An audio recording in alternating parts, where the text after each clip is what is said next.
Oh, and by the way, totally forgot to mention this. Diana had predicted her own death. So what she did was she gave a letter to her butler, basically saying that she was concerned for her own life and that she suspected that she was going to be, and it was going to be made to look like a car accident.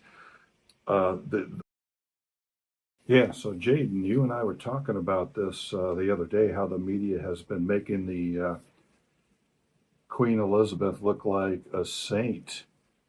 When you really look at the royal family, they're not saintly at all. As a matter of fact, they're more like a not a royal family, but more of a royal crime family. And one of the biggest things that a lot of people could agree on is the suspicious of Princess Diana. If you guys think that the royal family is, a bunch of sweet little people, that, the queen was just a sweet grandmother, the queen mum, all you have to do is look at the suspicious death of Princess Diana and realize that they are not so sweet. Princess Diana, most people that know about, it's kind of faded. But when it first happened, there was all kinds of books and speculation and all kinds of suspiciousness involved with that death. But when you look at it, that doesn't look like an accidental death at all. On this channel, we study military operations, and that looks to me like a military operation, the way that that whole thing was conducted, how layers of security were dismantled, and then the double inquiries that both called it, by, of course, public officials that called it an accidental death. But when you look at everything involved with that event, it is highly suspicious. Anybody that looks into it even a little bit can't help but go away, come away from that event as it being a suspicious event at best and a at worst. Princess Diana, very very interesting story. She was born in on July 1st, 1961, to the Spencers. Her full name, Diana Frances Spencer. She was born to a family in England that is known for being a family that supports the Windsors. It's a family that is really a bunch of sycophants. There's close families to royal families that do all the royal duties, and that was the Spencers. So basically, what happened was she was born and was raised, and she used to play with the royal kids, and she was even, at an early age, she was playing over there, and she told Andrew Morton in his book Diana: Her True Story, quote, "The atmosphere was always very strange when we went there, and I used to kick and fight anyone who tried to make us go." So, yeah, the Spencers, her family has always been a backup family for the royal family. And when you look at the courtship and her whole deal, you can tell that this was arranged by her parents and the royal family at a very early age. The whole thing was just weird. When Andrew was coming, not Andrew, Charles, Prince Charles was coming around. He was originally dating Diana's sister Sarah, and so he was coming around, and the whole thing was just weird. You could tell the whole thing was set up. He was coming around. He was dating her older sister Sarah, and then broke that off, and then started coming around to see Diana, and they would go on dates. And when they would go on these dates, Camilla, his Camilla, who was married at the time, was on these dates as well. So, by all accounts, it looks like that he was already uh, in love with, or dating, or whatever they were doing, Camilla, and that he really loved her. But this thing was arranged because he was supposed to get with Diana for her bloodlines, and they were supposed to have a child. It's obvious that he didn't love her. When he came around, uh, he they went out a few, they dated for about a year, and then he proposed to her. When the night that he proposed to her, she drove herself to the palace, and then he proposed to her, and then she drove home, and that was it. And she was all excited, told all her friends, and they were all, whooping and hollering and all happy. And after, they went back and started their preparations for getting married, it was obvious that he didn't love her. As a matter of fact, after he proposed to her, he immediately ran up the stairs and called his mother, as if to say, "Okay, yeah, I did it. I've done as you told me to do." And the whole thing was very surgical and clinical, and there was no love involved. It's obvious that she was targeted because that was the bloodline that they wanted to get involved with. So after they did that, they started getting married. They worked toward the engagement, all that kind of stuff. She was violently ill. She started developing bulimia, depression, even before they were married. And she kept talking about how, she, all of her instincts were telling her to run. Even the day of her wedding, she said that she wanted to just grab up her dress and run out of the proceedings there. But yeah, it's obvious that Charles was messing around with Camilla before this. When he and Diana went on dates together, Camilla was there. When they got married, Camilla was there. Not only was she there, she was an eye shot of Diana. And, they went and got married. Diana even said that she just felt like she was just a sacrificial lamb. That's how she put it. And they went and got married. On their honeymoon, they went on their honeymoon. He unpacks his bags, pulls out 7 books, and starts reading. That was their honeymoon. So he obviously was just doing this because as soon as they had their first child, he was done with her. He had gotten what he wanted, and now he was messing around with Camilla, and she knew it. She had found a bracelet with their code names on it, Gladys and Fred. And, so she was dealing with depression, bulimia. He was beating her down, mentally abusing her. The poor girl was a mess. She was pregnant with Prince William. And after that, he showed no interest in her whatsoever. And just to show how weird this royal family is, they chemically induced, they induced birth of Prince William on the 21st of July, the summer solstice. And they gave the excuse that they induced his pregnancy for that specific day to correspond with Prince Charles's polo schedule. That's no crap right there. They induced a birth on a certain day, and then put out the story that the reason why they did that was to correspond with his polo schedule. I mean, if that just doesn't scream that's just unbelievable to me.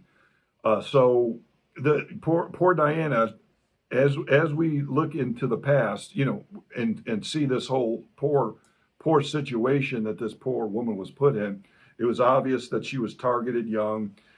It even kind of looks like he just came around and was dating Sarah. It's well known that Diana was a virgin. So it looks to me like he was coming around while she was 16, dating the older daughter. Meanwhile, having an affair with a married woman, Camellia or whatever, and did this thing because he was told to do it, and he obviously didn't love her. As a matter of fact, there's a famous deal where they were, in front of the press, and she says to him, "I love you," and he says, "Yeah, whatever love is." So it's obvious that he was told to marry Diana to have the child that way. They induced the pregnancy to happen on a certain date. Uh, you know, they put out the story that he was doing this for his polo schedule, but the summer solstice, I mean, that just happens to be astrologically, that's where I'm going with this. Astrologically, this has a lot of significance, if you're into that stuff. And that's another thing too. We're finding out that the royal family is into all kinds of weird stuff. So their excuse was that they were doing this for his polo schedule. I don't even know which one's more ridiculous. People would probably more believe that they, did it for astrological reasons. But anyway, so after they had, the baby, the first child, that's when things started to unravel, and she started to become a serious problem for the royals. As a matter of fact, they were at war. She was so unhappy and so tired of being treated like she had been that she started just telling everybody everything, and everybody loved Princess Diana. Nobody likes the royals because they're so weird and inhuman. It's so funny. All of the, there, we're not going to go down that rabbit hole, but there's all kinds of books and other things too that go on and on about how inhumane and inhuman the royal crime family is. And we'll get into that later in the episode. But anyway, after Prince William was born, he had absolutely no interest in her whatsoever. And then she started finding love letters between Prince Charles and Camilla. And she found a bracelet that said Gladys and Fred on it. And like I said, she was married. So they were messing around. They obviously were just doing this because they wanted Diana's bloodline or whatever. Both families had probably agreed to this, unbeknownst to Diana, and set this whole thing up. And he continued to play around while he was married to her. So she was so angry and upset. There was a famous press conference where she talked to somebody and talked about how there was three in that marriage and it was a bit crowded. So after that, he quit coming around. And so now she was left alone with her bodyguards. And there's all kinds of famous evidence that she was now having affairs with the bodyguards. There's a man named Barry Manicky, who was her personal bodyguard, and he died in a suspicious accident in a motorcycle accident.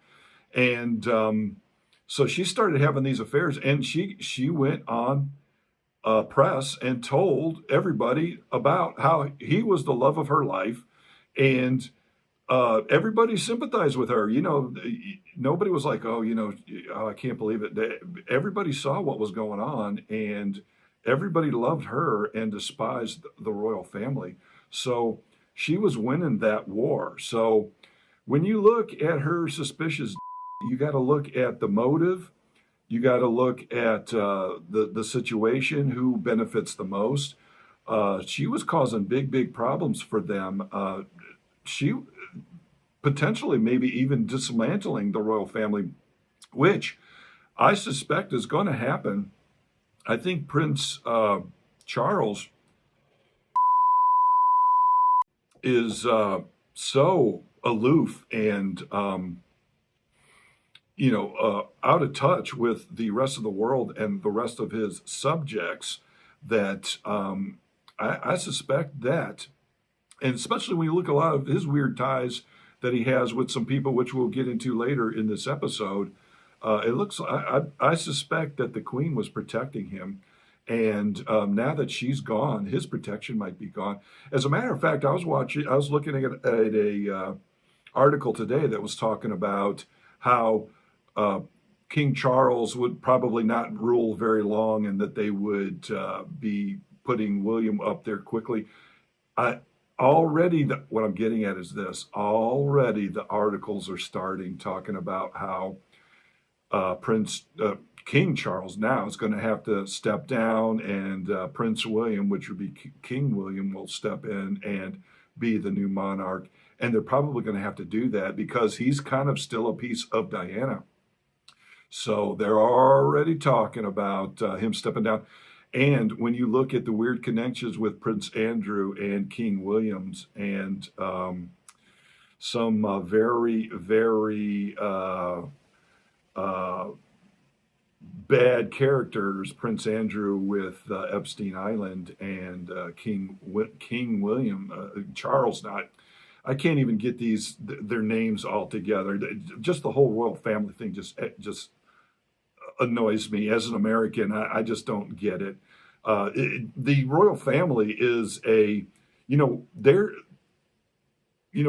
Londoners, Brits, they are not considered citizens. They are considered subjects of the Queen, and I guess subjects of the King now.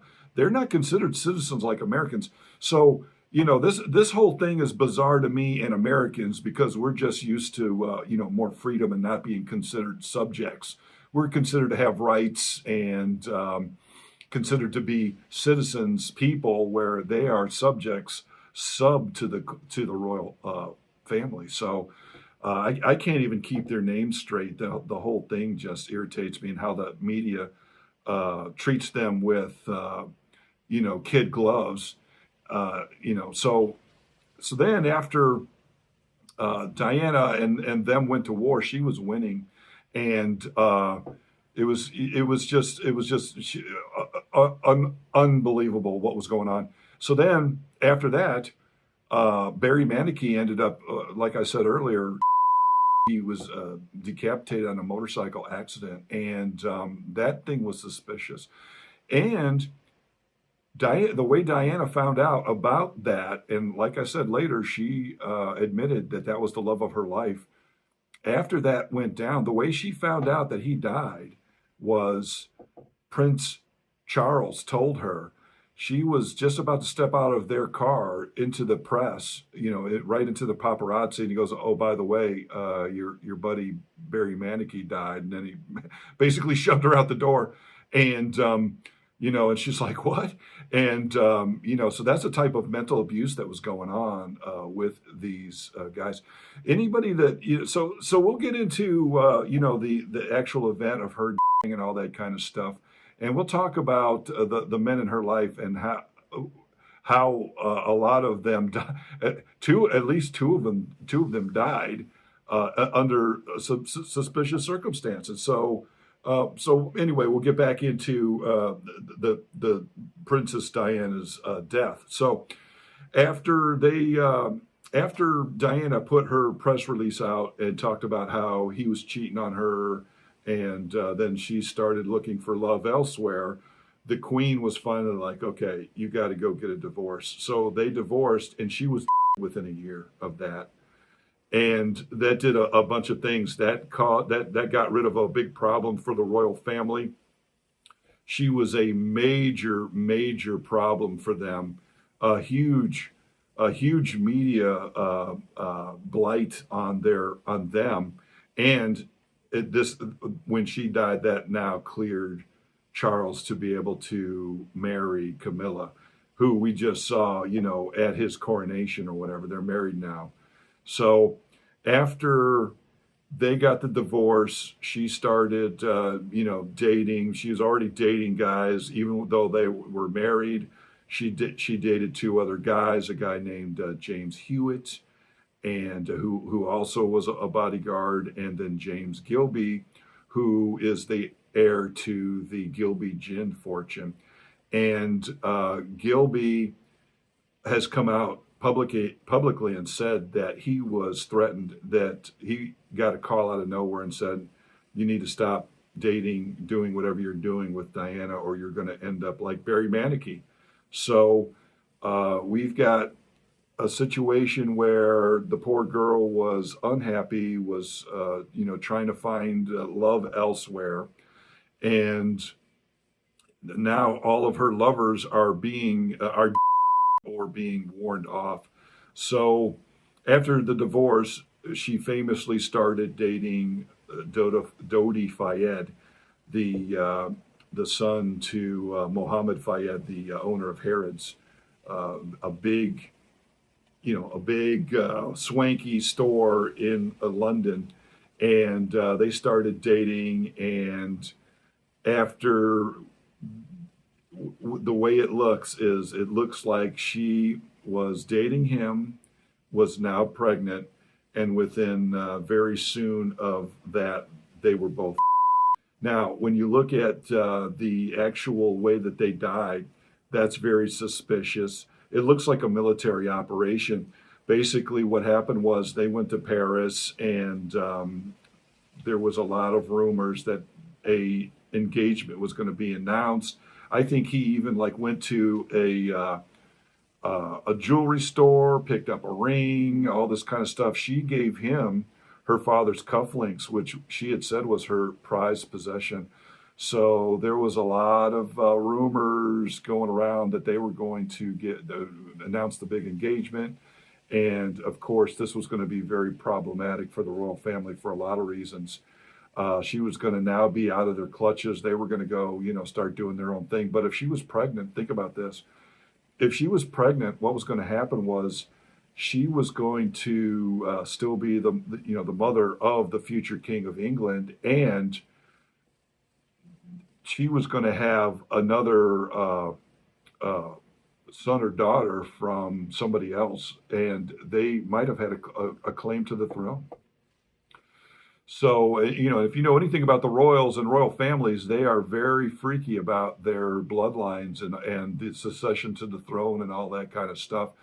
And so they were, it seems like she at least really liked him. Who knows? With Dodi, he was dating a supermodel, Kelly Fisher, and he totally dropped her like a hot potato when he and Diana met. As a matter of fact, there's stories out that Mohammed Fayed, who owned Harrods, had told his security staff and other people in store that if Diana ever came in, and they were royalty, all of these royals would come in, to immediately notify him, and he'd go down there and schmooze her. So he'd been schmoozing her for a while. Who knows the details on how her and Dodi Fayed met.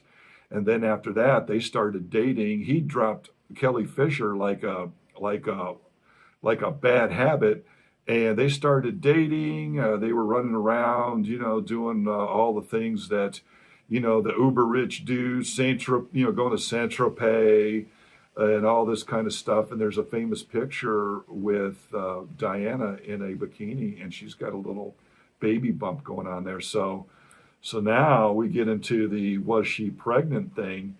And the paparazzi was there in Paris. They were planning on going to Paris. And there was a big rumor that they were going to announce their engagement, and so that's what they were doing in Paris when they.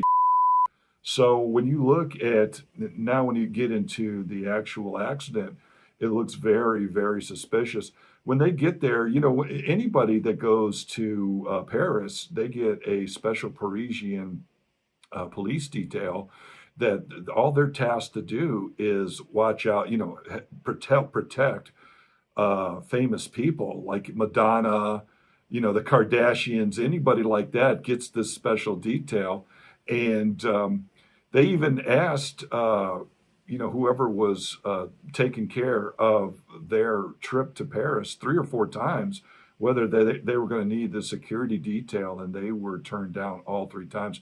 And so that's where the military operation comes into effect. Anytime you want to pull off something like this, you start peeling back the security to make it easier to do what you're trying to do. So they were staying at the Ritz. They were trying to go back to his apartment when they'd been driving around Paris all day. They were in a Mercedes with tinted windows, and they had another security vehicle behind them full of security agents. And then here's where another layer of security gets dropped. They, for some reason, somebody decided that what they would do is that the paparazzi was just so bad. I mean, of course, because the Parisian police weren't there to keep them at bay. So already you can see the excuse being formulated as to what happened. It was the paparazzi that chased them down and all this kind of stuff. But that paparazzi would not have been swarming them had they had security, and they should have had security. So they tried to dine, but the paparazzi were all over the place. So then somebody came up with the great idea to put the chase vehicle in front of the Ritz, and they would sneak out the back in some other Mercedes, and the chase vehicle would go one way, they would go the other, and the paparazzi would follow the chase vehicle and allow them to go. But obviously, that's a ridiculous plan. So now they get into a Mercedes that it doesn't have tinted windows. And this car had been stolen a month in advance and stripped. So now, and it had been put back together. You see the even more high strangeness involved with this. So now they get into a car that has been taken apart, put back together, and according to other security specialists, nobody had looked at this car to see if there's any bombs or anything else in it. They hop in this car and no tinted windows. I mean, if you're trying to, throw off the paparazzi, maybe you should have a bunch of cars that are tinted windows and they all go in different directions. But you could see that she was in there.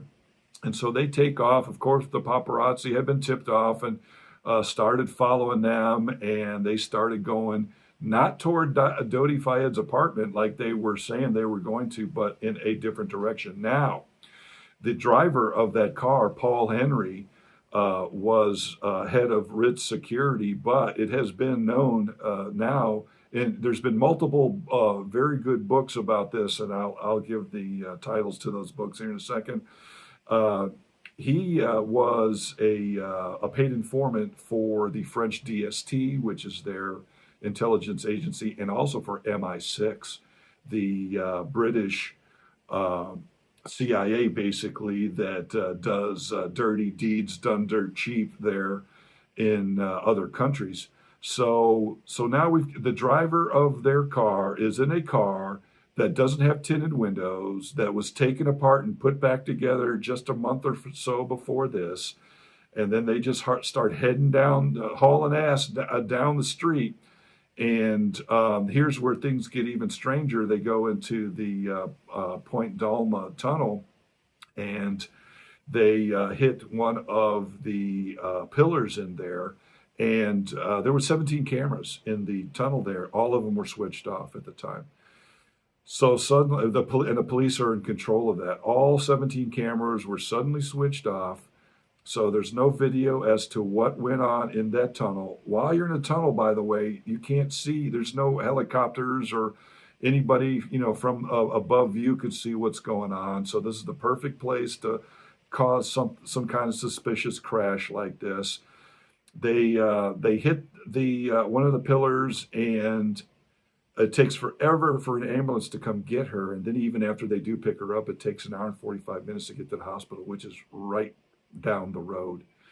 So again, we've got more suspiciousness. There was a bunch of people there. Supposedly there was a white mark on the back end of the Mercedes. Anybody that's in law enforcement, they know that there is a trap maneuver that police can do. They can pull up to the back end of a vehicle while it's at speeds and bump it, and it'll throw it off. And there was reports of a flashing light in there. So this has all the earmarks of a military operation.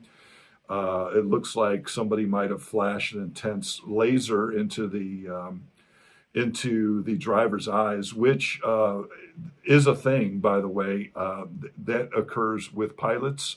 A lot of times, I had a bunch of friends that would fly into Kuwait City, and there was people attempting to flash lasers into the cockpit while landing. But anyway, there was reports of a intense light that went off in there, so the driver's now blinded. There's no telling what's going on with that car now because it has been taken apart, and then boom, it smashes into the thing, and then it takes forever for the ambulance guys to finally get Diana to the hospital. So once at the hospital, she was declared, and then after that, she was immediately embalmed. Now, there's been some people at that hospital that have claimed that, yes, she was pregnant. And, think about this. I doubt if there's any way to tell if someone's pregnant, through, you know, uh, skin samples, but blood would be the way that you could tell if somebody is pregnant or not. And they made sure to drain all of that and embalm her. They didn't just embalm her once; they embalmed her twice, illegally, by the way. So this whole thing is suspicious with a capital S. So then after that, after she's pronounced dead, that's when the spin started happening. At the site, paparazzi were immediately arrested. And then after that, the immediate calls that, it was an accident start coming out. But then there was all kinds of suspicious things happening where I was reading a book called David Gardner, Lies and Cover-Ups. And there's many, many books out there that talk about, her being murdered. And he talks about one of the and by the way, totally forgot to mention this. Diana had predicted her own death. So what she did was she gave a letter to her butler, basically saying that she was concerned for her own life and that she suspected that she was going to be and it was going to be made to look like a car accident. What she wrote in her letter was this quote: "This particular phase in my life is the most dangerous. My husband is planning a quote unquote accident in my car, brake failure, and serious head injury in order to make the path clear for Charles to marry." This was written with chilling foresight just 10 months before her untimely. And then she went to lawyers, multiple lawyers, letting them know that she was concerned for her life, that she felt that her life was in danger, that she was going to as per a car accident. And she described her concerns in a meeting with the late Lord Miscon, head of the London law firm Miscon Dorea, and two of his senior partners in October 1995. So she already is telling people that she's going to as per a car accident. She gets into a car accident. It takes forever. There's all kinds of wacky stuff that's going on in the tunnel. She's immediately embalmed. All of her bodily fluids are stolen, basically. And then you've got situations where the tracks are being covered. In his book, David Gardner, he writes, celebrity photographer James Edison, who followed Diana's every move in a week before her death, was thought to have committed suicide when his burned corpse was discovered in the wreckage of a car in the French countryside. But the search for answers in the princess's crash mystery took another suspicious turn when it was revealed that the paparazzo millionaire had in fact been.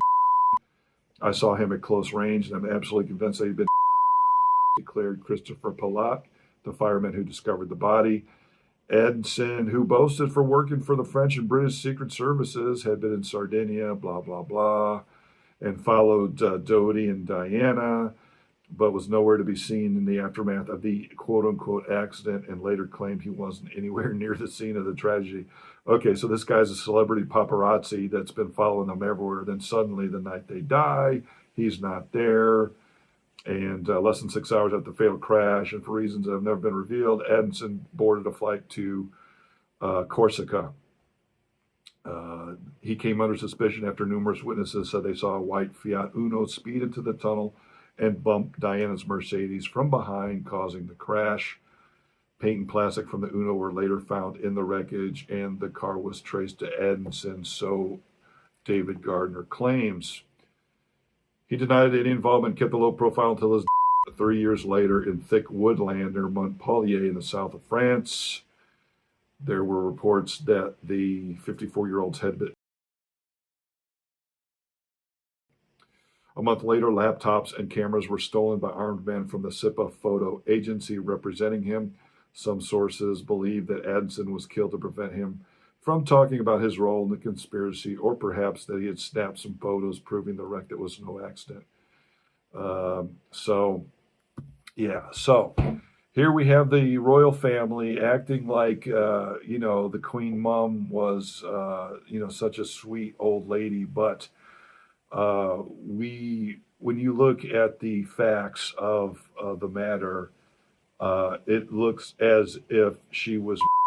Some very good books on the subject is David Gardner, Lies and Cover-Ups, and there are some more books out there. So, so that's one of the things that has been covered up by the media that makes the royal family look like just your normal family next door when they are really just a royal crime family.